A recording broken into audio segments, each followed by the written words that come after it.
Hello and welcome to this special live transmission at PTV World as the situation between Pakistan and India keeps on unfolding. A blatant act of aggression on the part of Indian authorities and successfully thwarted. Rather, Pakistan gave a befitting response to this Indian blatant aggression that is in contravention to the United Nations Charter, international law, and the established norms of the interstate relations. We have also seen there has been an expression of concern on the part of the world leaders, including the US President, who categorically said or termed this particular Indian aggression as a shame. We have also seen a number of statements coming from other major players in the world community, including China, Turkey, and we have seen a continuous concern being raised by the world community as far as India's behavior in the Committee of Nations is concerned. This is a country that has been perpetrating state sponsorship of terrorism itself, not only in Pakistan,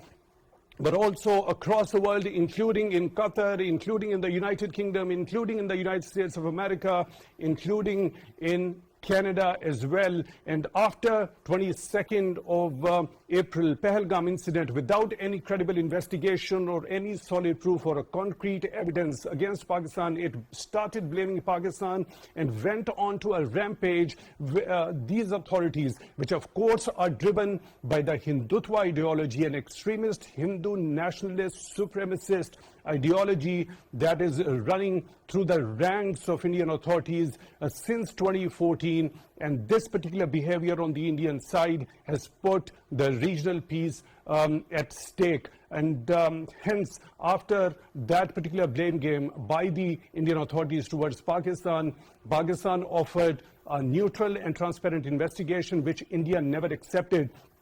After that, we had seen the international community had been asking both the countries to exercise maximum restraint. After this particular blatant act of aggression on the part of Indians, there was a befitting response by the Pakistani side. Pakistani side, not only the government, the armed forces of Pakistan, the public of Pakistan had been categorically telling Indian side that if you try to do some sort of an aggressive action, it would be responded befittingly, and that is exactly the mistake Indians did commit on the night between 6th of May and 7th of May 2025 and got a befitting response. And those Rafales they actually used to talk about and they used to take pride on, they were downed successfully in a befitting response by Pakistan Air Force. We already gave a bloody nose to Indian side back in 2019 post-Pulwama misadventure by the Indian side,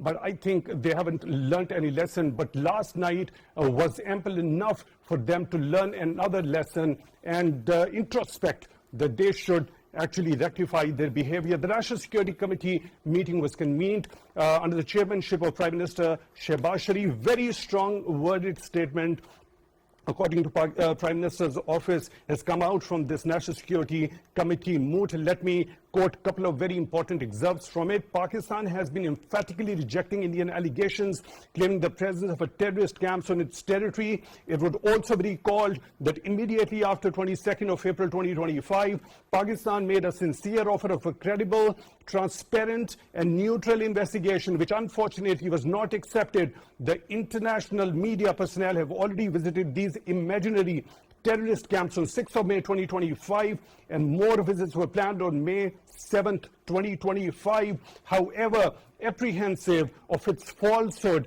being exposed and without a shred of evidence about its claims, the Indian leadership, bereft of any morality, has now gone to the extent of attacking innocent civilians in order to satiate its delusional thoughts and short-sighted political objectives. Attacking its innocent people is neither tolerable nor acceptable to Pakistan. India, against all sanity and rationality, has once again ignited an inferno in the region. The responsibility for the ensuing consequences shall lie squarely with India.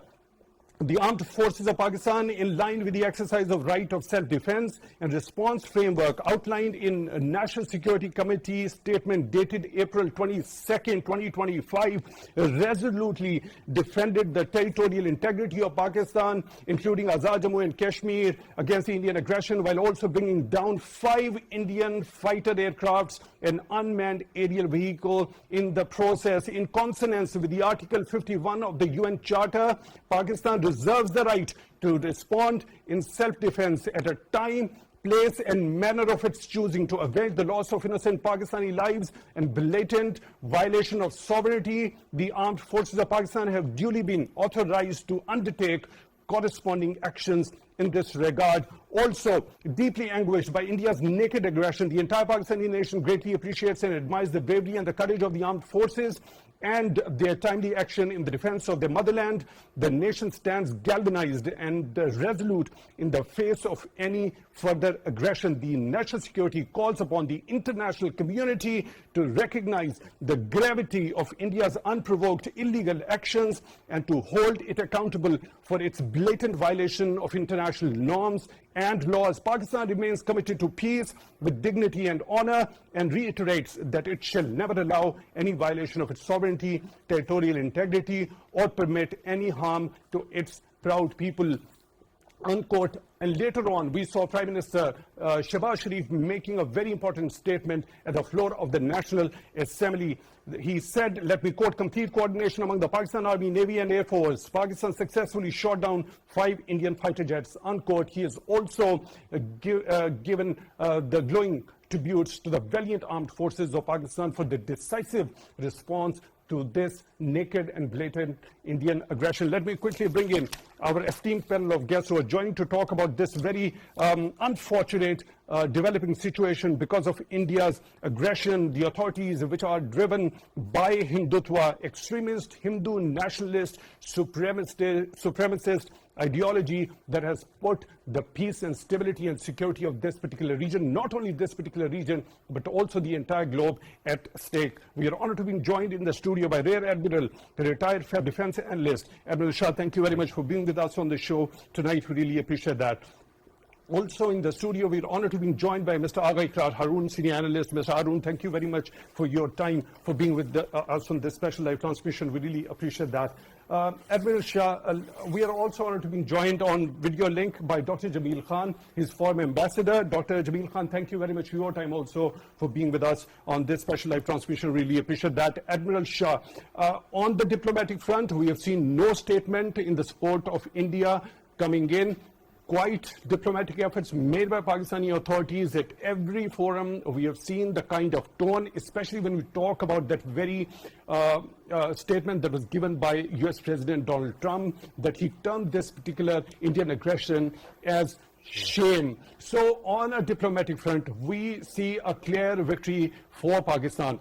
When we talk about in kinetic domain, India tried a misadventure last night, also specifically targeting the civilian population, the civilian infrastructure, including the mosques. Firstly, what does that depict, and how humongous response and how befitting that response when Pakistani armed forces in complete coordination have downed 5 Indian fighter jets? Thank you very much, Jawad. I think as far as diplomacy is concerned or diplomatic support is concerned, even before last night, India did not have that diplomatic support which it could garner back in 2019 in 10 to 12 days. And there were reasons for that, and the biggest factor I think for that was that between 2019 and 2025, India was itself caught by many countries in overseas terrorist activities in their states. And those were provided with proofs to the Indian government. So the sanity and the stature and posture that India had adopted, that it was affected by terrorism from Pakistan, I think that was diminished. And there was a stigma consistently attached with India by other countries that India itself was involved in terrorism. So that was one thing which actually cast deep imprints on the diplomatic support that India did not get. Number one. Number two, India carried out strikes against civilians, and that was, I mean, a blatant act. It was against international norms. It was against humanity. But perhaps the Indian government, the incumbent Indian government, is used to these kinds of acts in Kashmir, in Manipur. This is the regime who was involved in Rajasthan massacre also. It could be their mistaken idea that if they are used to carry out such heinous acts, we are not used to it. Yes, we are not used We to are it. not Yes, used we to are. it. How can they just cross the red lines? Yeah. Pakistan offered a transparent and neutral investigation. In terms of what we understand is there has been a diplomatic victory for Pakistan, there has been a realization, there has been understanding among the international community, the major players. Do we see them going beyond realization? Do we see them going beyond understanding, or just merely expressing concern and hold this rogue state, this terrorist state as accountable? I think on that account, Pakistan will have to do the most part of it. And last night, a befitting response was actually first step in this regard. We had categorically stated that if India does anything, we would go for a befitting reply, not only the befitting reply, but a notch above reply. And that's what we did. That's what we did. Now, that was just in defense of our own country and people. Right. And by attacking civilians, India actually did not leave any other option for Pakistan Armed Forces than attacking, giving this befitting reply, which was notch above. Now, I think the authorization to the armed forces that the NSC has given, that was very necessary. You see, 3-4 days back, Indian Prime Minister authorized their armed forces for do whatever they feel like, and they did last night. Now I think it's time for Pakistan to do it, and this has to be done in view of this drama has to be stopped. Every 4 to 5 years, you create this drama with the same old rant, old script, and bogus allegations against Pakistan, and you become victim, you become jury, you become advocate, and you decide that this was done by Pakistan and we have to do this to Pakistan. So this has to be stopped. And this Pakistan has to do more than anybody else in the world. Right. And that, inshallah, will be done. Okay, regarding last night's the response that has been befitting, we've downed successfully 5 of their aircrafts and also an unmanned aerial vehicle as well. There is a statement by DGI SPR as well that we downed 5, though we were in a position to at least bring down at least 10, but we exercise restraint. This particular aspect, I'll come back to you for your understanding regarding that. When you talked of the notch of response. Mr. Agha Ikrar Haroon, firstly, we were prepared. We'd been telling them right from the start, look, don't do this mistake. They did it and then got the bloody nose again. How are you looking at this? What are your sentiments as a citizen of Pakistan? Of course, I'm very happy. And I'm happy that I'm not living in 2019. This is 2025. So this is the real sense of pleasure and sense of honor I felt today, rather last night. We knew it and we were ready. Because whenever India created a jingoism by using its media, we could understand there could be something. And I was much expecting strikes, because once you create such level of hype and jingoism, you cannot withdraw yourself without doing anything, because that could be a total disaster to your reputation. And the Modi reputation is, he is a staunch, you can say, Hindu who hates Urdu language, Islam, Muslims and India. So this is what it's planned. So for its own brand, he had to strike Pakistan. This is what he did. And just imagine India was depending upon Rafale, 288 million per piece. So technically speaking, they lost 1 billion, almost $1 billion last night. Three. Oh, keeping aside that very amount that you just described, what about that very pride they were taking? And with that very arrogance, they came up thinking that they could do any sort of a thing, whatever they want, without being given that much of a response. What about those so-called prestige they wanted to have or they thought they had? If you give me 2 more minutes, extra minutes, I would have love to go I to love Dr. to. Jamil Khan. Once you have come back, please. then we will talk about Please. it. Okay, Dr. Jamil Khan. The National Security Committee says that in consonance with Article 51 of the UN Charter, Pakistan reserves the right to respond in self-defense at a time, place, and manner of its choosing to avenge the loss of innocent Pakistani lives and blatant violation of its sovereignty, and Pakistan Armed Forces have been duly authorized to undertake corresponding actions in this regard. I need your understanding as to what does this charters, UN Charters Article 51 stipulate, and how Pakistan is going to make the use of this particular charter, how the things are going to proceed from here, keeping in view this particular article of charter of the United Nations. Well, Article 51, basically, what it entails is that any nation who is attacked, which is attacked by another nation, then the nation which has been attacked has the right under Article 51 to respond back and report to the Security Council. Now, yesterday night, Pakistan, while it was 5 p.m. New York time, they reported to the Security Council about the aggression which India had made yesterday and a violation that they were the one they attacked Pakistan, and Pakistan has been very clear and candid about in its previous National Security Committee meeting that what they have the rights to do it and what they have decided to do it. And what they had decided, they had all reduced it in writing in shape of the statement issued after the previous National Security Committee meeting.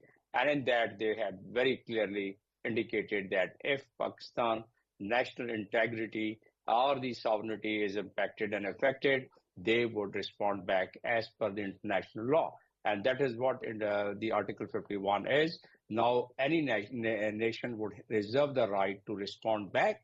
And the United Nations Charter says that it should be calibrated, it should be well measured strike back.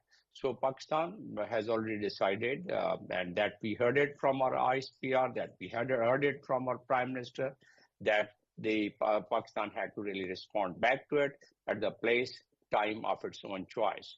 So that they're going to do it because we have so far not, even while we defended ourselves, the preceding night, we did not cross international boundary and we did not really struck them. We only struck them once they had released their payload, that is their weapon, and that by staying within our own boundaries, the 5 aircrafts were really brought down. So that's one part. The second part is that this 51, invoking of the Article 51 by any nation, and in this case Pakistan, also attracts the article, the United Nations Charter, under which the Security Council is convened. The session of the Security Council is convened. So the Security Council was already in the session, and now they are obliged to do it because it brings the international peace that is endangering the international peace, and therefore Security Council has to take cognizance of it. And this time along, perhaps they might as well go for the articles, articles like 39 of Chapter 7, which could be a binding on India not to scale it further. Pakistan never wanted to scale it up. No, Pakistan never wanted to scale it further. There could be the Chapter 7, the Article 39, as you have mentioned, could be invoked in order to impress upon India. I'll come back to you for your understanding regarding as to the statement that has also come from the United Nations Secretary General. Admiral Shah, the notch-up response. Now, this Article 51 of the UNSC and then Pakistani armed forces have been duly authorized to undertake. Where do you see the things going overall from here onwards, as far as the escalation ladder is concerned between the two nuclear-armed neighbors? Previously, Pakistan Armed Forces had a constraint. The constraint was that they were asked to do what was necessary. That constraint has been lifted by the government and they have been asked to do whatever is required. Right. Okay. So that's why last night they only attacked the aircraft which had released their payload. Right.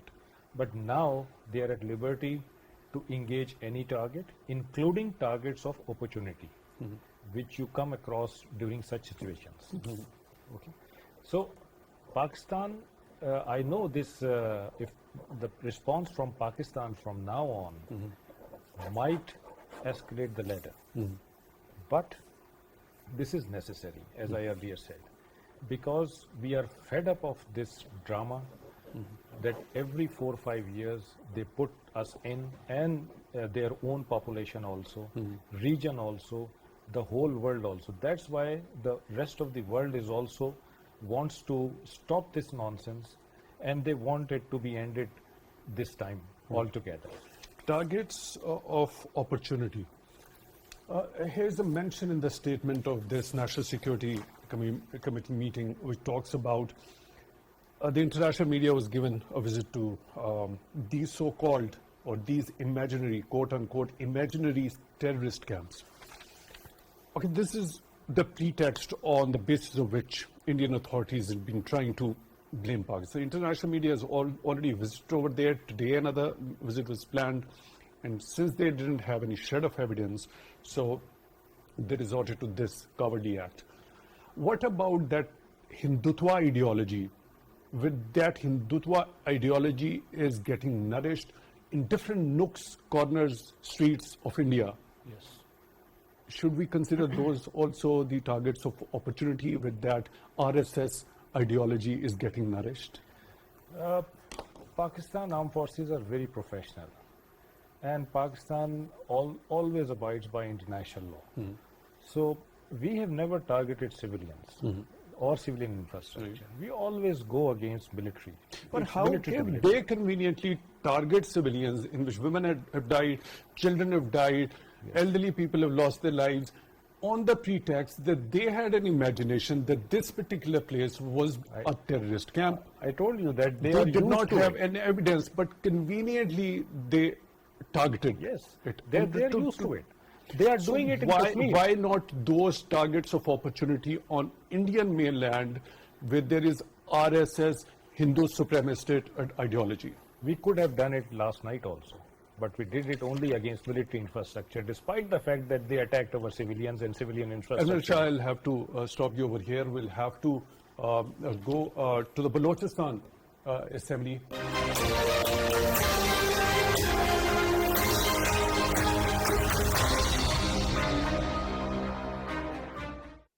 Special live transmission continues.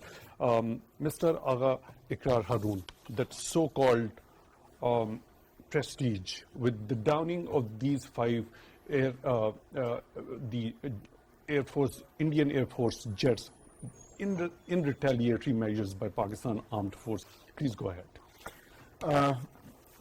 Day before yesterday, basically we have a South Asian Editors Forum, and being a editor of a news agency, I'm a member of that forum.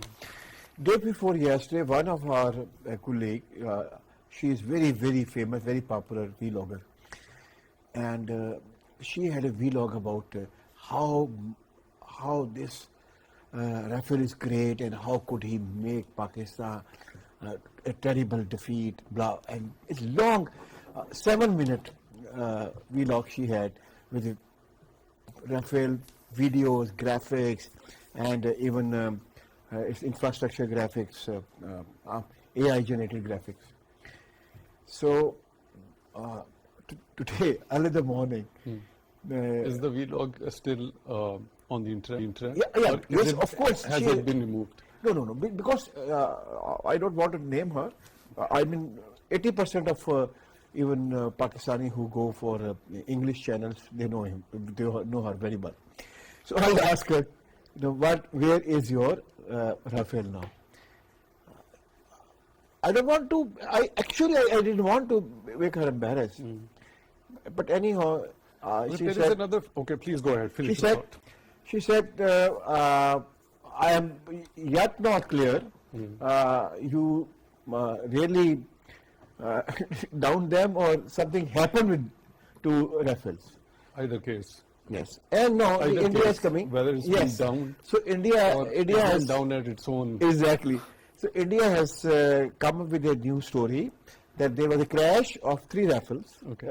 All 3 Rafales went down because they had a multiple crash. Okay. Meaning by something happened with them. What happened to them, I know and you know. Because when our Shaheens are in skies, they have potential to totally jam entire system of rifle. And this is what they did it. Right. Anyhow, come to the point. Okay. You asked me. There- I mean, I always believe this is not the car which really matters. It is a driver behind the wheels.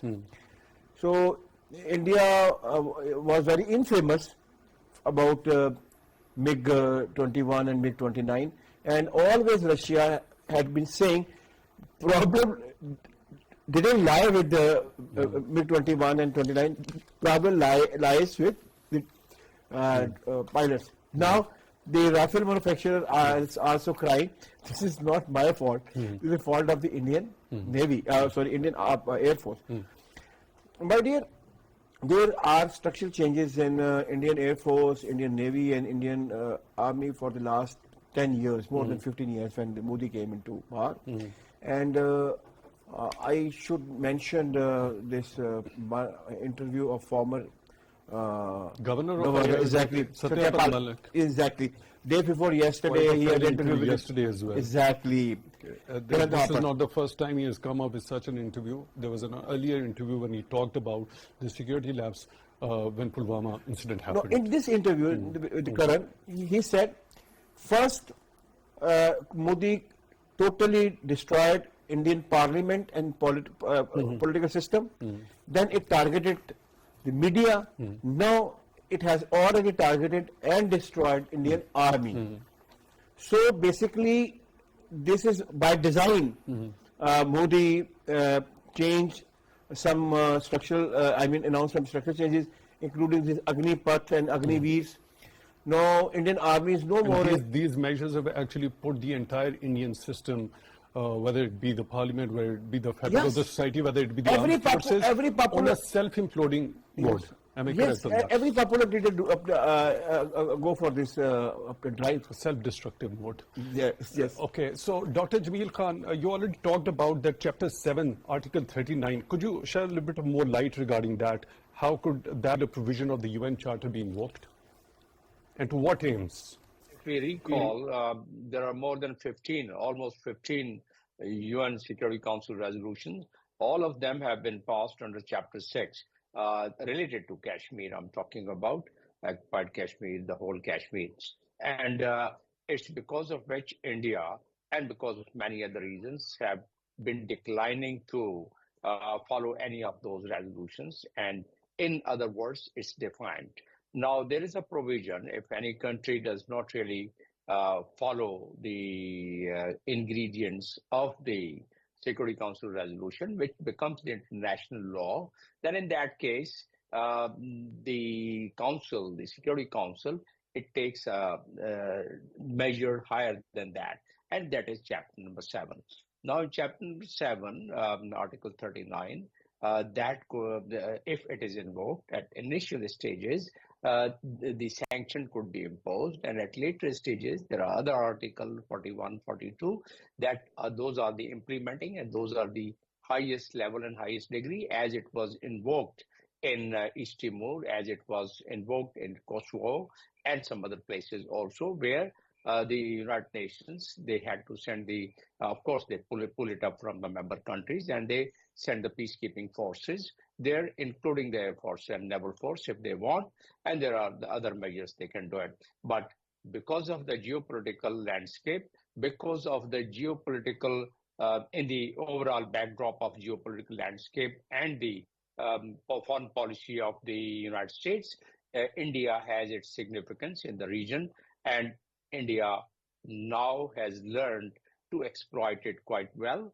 India is given power by the United States, and we know that there are about more than 6 agreements which the United States has already entered with India, and most of them, or all of them, basically are the one which empowers India in terms of military, in terms of logistics, in terms of research, in terms of joint production of arms, armament, and so many other things, intelligence gathering, intelligence collection, advanced intelligence equipment. So all those empowerment is given basically because U.S. Foreign policy suggests that China containment becomes a prime part of the policy. And India, being the country of that large population and the size and volume, they have been empowered now, and because they are the neighbor to China, so now they are trying to. If you allow me, it is the power that you are suggesting that is given to India by the United States of America. All those things that you've just mentioned. How are you looking then at this particular reaction, that very instant reaction by U.S. President after this Indian aggression, quote unquote, it's a shame? That's right, but then he also continued saying that they are fighting with each other last so many decades. Now this time he didn't say that it's 1,500 years, but so many decades, and which is true, 78 years. So that is one, but that shows that India, this time, United States is not really siding with India as they did it with during Purbama incident. In Purbama incident, they had sided, in a way, they had sided with India in pointing finger towards Pakistan. This time, you saw that there was no country, including United States, even while they moved that statement of the Security Council, which was passed 3 days ago. Although they had moved that, and initial contents of that did carry some indication about Pakistan because India desired that. But later on, because of the procedures of the Security Council, in the initial consultation before putting it to the council, the discussion takes place. And during that discussion, China and some other countries, members of the council, Security Council, they did not agree with it, and United States did not press upon it. During Purbama time, they had pressed upon it. So that shows that this time they are listening to the other voices of the world, and Pakistan at the top, because Pakistan, during the last National Security Committee meeting, they had come up with such a plausible, logical point that yes, we are absolutely ready, volunteer to be included in any third-party transparent inquiry. But since India declined it because they last couple of times, including Chhattispura incident, there are evidence against them that they do the false flag operation. And now Pakistan has an advantage that Pakistan can link all these dots, including 151 pages dossier which they had sent, because now the world is suspecting that India would scale it up in multiple fronts, like the cyber, like the 5th generation war, proxy, cyber, covert, overt operations. So all these included, plus India always tries to plant people around, and they have the maximum budget allocation for raw, as we all know. Then they would try and conduct that proxy operation, which they've been doing it in past, as we all know, that they got about 20 people assassinated in Pakistan, and what they have done in Canada, that is a matter of record, and what the case is under proceedings in US, and what they did in UK against the Sikhs. So that is quite all now. If it is made as a package, and if it is presented to the council as well as to the entire world. Quite an elaborate view. I seek your pardon over here, Dr. Jamil Khan. Thank you very much. Please stay with us. There is another very important point that I'd like to come back to you to take your understanding. Mr. Harun, there is a phenomenon that has been observed regarding the Indian armed forces. They leave their posts and they run away. What sort of phenomena, how do you look at this one? What is at play there? Is it the sheer fear? Low morale. Okay. And this is what Modi has injected among them. And we were talking about this issue when we were talking about the Satyapal interview. Their morale are very low because they had not been respected. And in India, They're committing suicides as well. yes, the highest number of suicides in any armed forces. Because of many Yet reasons. they have the Particularly- audacity to fly Rafales. No, one of the major issue, the Indian army is becoming a rogue army, is because within army there are so many factors are involved. This is no more an interfaith, caste harmony army, because there are Brahman. They don't now respect Dalit. Even he's a major general, and this Brahman boy who is just a lieutenant, and he doesn't respect him because the hate and disrespect for caste system has been injected by Modi in every Hindu, every Puritan Hindu actually. So there is a respect system. There is no interfaith, inter-religion harmony left in the Indian army.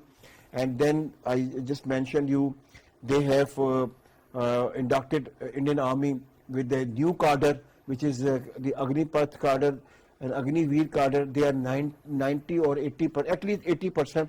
They are Puritan Brahman Hindus, and a 17-year boy, when he does his matriculation from any Divya Bharati school, so he has an extra number for recruitment in the Indian Army for 4 years. So Indian Army is no more a kind of a professional regular army. Right. It is unfortunately becoming a rogue army, and this is very dangerous for the region, not only for India. And it has been once, time and again proven, and most recently that very evidence that was shared by DGI SPR in his very detailed press regarding as to how Indian serving officers of the armed forces are involved in perpetrating cross-border terrorism here in Pakistan. Unfortunately, we're short of time. A very quick understanding of yours regarding India's media hype that they created right after post-Pahalgam, and what they have. I have also been following over the way they'd been speaking, the way they'd been trying to create a narrative look that we have targeted. This is what the Indian nations was wanting from the authorities. Look, we have taught Pakistan a lesson. This is what they've been, by and large, this is what the language of majority of their channels has been since that Indian aggression. What they have gained and what they have lost. Very quickly, I'll have to go. The Indian media, again, it has lost its reputation. But whatever the Indian media did, it is basically a role assigned to Indian media by the law. So it was its role. Okay, you will create a hype just after 4 minutes. After 10 minutes, the politician will, they will come in, they will claim and blame Pakistan for terrorism. After 40 minutes, the Indian government will announce a statement about against Pakistan. It was all scripted. So the role was assigned, and Indian army did that role. But unfortunately, Indian media is totally, it has lost its reputation. And even within this Indian media, the same voices, they said, we don't want to call ourselves media men. So this is what Indian media gained in the last 15 days. it completely lacks that responsibility, the kind of tone that they carry their narrative with. Dr. Jamil Khan, your quick take regarding the DGISPR said that India also targeted and damaged the structure of Nasheri Dam in complete violation of international norms. What is this particular act? How should this particular act be addressed? What are the options? Dr. Khan, kindly unmute yourself. This again amounts to the act of war, because that has already been spelled out by Pakistan, and through the in the customary law as well as in the United Nations Charter, such acts can be construed as the threat to the existential threat to the nation, like our National Security Council had already spelled out in case of the Indus Water Treaty. While it was being held in abeyance against all the legal tentacles of the treaty and other laws. But then this particular thing becomes more dangerous. More dangerous. Does international law allow us in retaliation to do something on the similar lines towards Indians as well? And if Indians continue to store water on our share of rivers, can we target, does the international law, the UN Charter by any means allow us to target those illegal dams or infrastructure if India tries to divert or stop Pakistan's share of water? Well, not in those clear terms, but it definitely can be interpreted, and that interpretation is that if you try and deprive any nation with the water, which becomes an existential threat, then that existential threat, like the existential threat, is not really jeopardized or compromised by the bombs and bullets. It can be done by any other means in the 21st century. It could be AI, it could be water, the deprivation of the water to another nation which has the right on the downstream water from the upper riparian. So that definitely tantamounts to, and that we declared it that, and the world has not objected to it. I haven't heard from any other nation. Point, Dr. Jamil Khan, former ambassador, thank you very much for being with us on this particular special live transmission. Listening to your take, your understanding of the current situation was quite enlightening. Thank you very much for taking time out for this special transmission. Really appreciate that. And also in the studio, we were joined by very respectable Mr. Agha Ikrar Haroon, senior analyst. Mr. Haroon, thank you very much for your time also being with us on this special live transmission. Really appreciate that. It's time for a short break. And after the news headlines, this special live transmission is going to continue. For that, stay tuned.